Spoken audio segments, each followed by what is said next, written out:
Wow! Mga katiyoy friend! Andito naman po tayo sa birthdayhan ng aking kasamahan dito sa aking room. Abay, napakarami na namang handa. Sa edad na 35, birthday po ni Paring Ed. Ayan, ang daming cake oh. Kitang-kita nyo, ay balaw. Ay gutom na ako mga kaibigan. Gusto ko nang kumain ng cake. Kaso hindi pa pwede.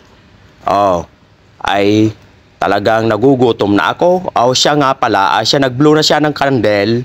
Wow! Happy birthday sa aking kasamahan na si Ed. Ayan, at nag-iimbita na po kami ng kakain. Merong mga katrabaho na nasa labas, nahihiya pang pumasok. Iniimbitahan po namin na kumain na. Ayan ang aming birthday celebrant na si Paring Ed. Ay ako'y gutom na. Pero nagbibideo pa muna ako para mamaya ay magbuwe-buwelo naman tayo sa ating pagkakain. Ay gustong-gusto ko yung spaghetti dyan.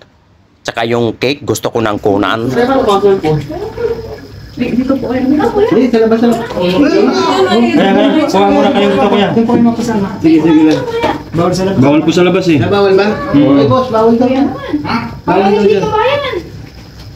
Kumain na ako tayo. Sarili mo kabayan. Madami na. Soft fish and Which one? Chili? Because not spicy. Maricel. Ay.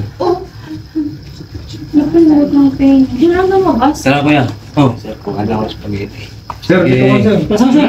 Pasok ka. Eh, may paano? Itong ano. Pwede ka. Kahit na lang. Soft drinks, yelo. Susunod din ako mababayad. Makabayad ako.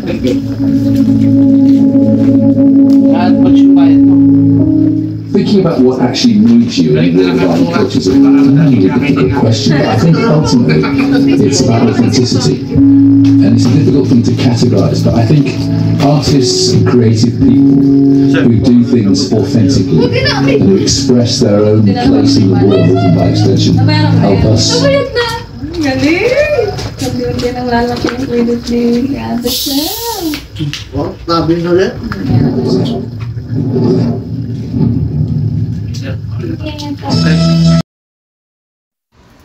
Siya mga katiyoy friend, andito na yung ating kinuhang pagkain. Siyempre meron tayong spaghetti, meron tayong bihon, tsaka meron tayong puto. Nakikita nyo sa aking plato, kunti-kunti pa lang ang aking kinuha mga kaibigan.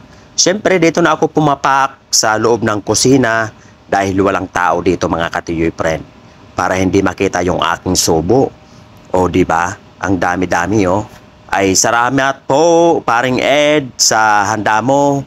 Maraming salamat po at ay nabusog na naman ako mga ka-tiyoy friend dahil sa iyong handa.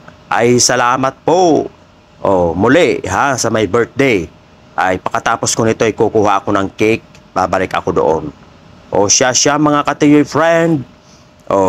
Maraming salamat at ito na naman ay busog na naman tayo. Nakalibre na naman ako sa aking panggabing kain.